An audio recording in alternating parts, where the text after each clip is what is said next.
A new VHS tape for Poppy Playtime just came out yesterday, and it is short but it contains lots of lore about Bron, so I will give an analysis on everything that happens in the tape. Already by the thumbnail you can tell that the tape is about Bron. You can also see that something has happened to him to make him look broken. The tape starts off by showing Bron in some sort of lab with employees that look like they are trying to save Bron from whatever happened to him.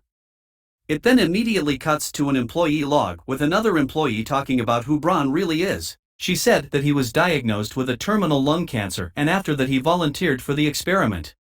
We now know that Bron is Thomas Clark, who was a test subject at Playtime.co since 1955. We can also see that in the background that there is a Bunzo bunny head and this unknown monster that looks like a bird from what I am seeing, which is interesting because there is also a bird-like creature in the Bunzo bunny comic.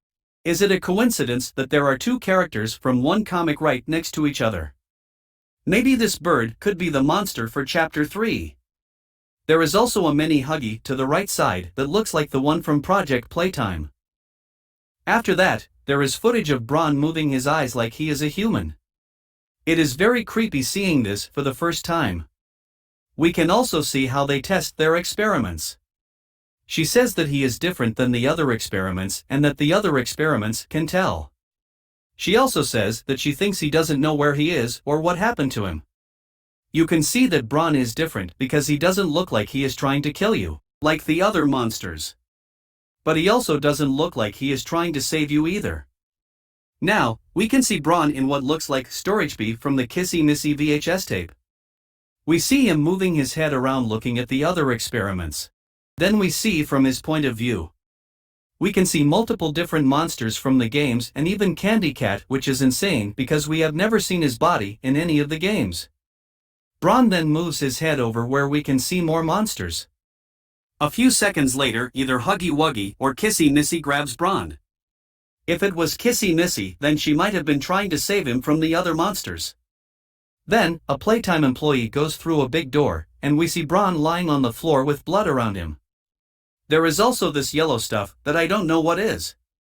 This doesn't look like Storage B anymore, but instead looks like the room in Chapter 2 where we pick up Bron. We could also see that Bron had blood on him in Chapter 2, so that could have been the room. It cuts back to the same employee log from earlier where she says that the experiments would have killed Bron if not for the research team. She also says that they did significant damage to his internal structures.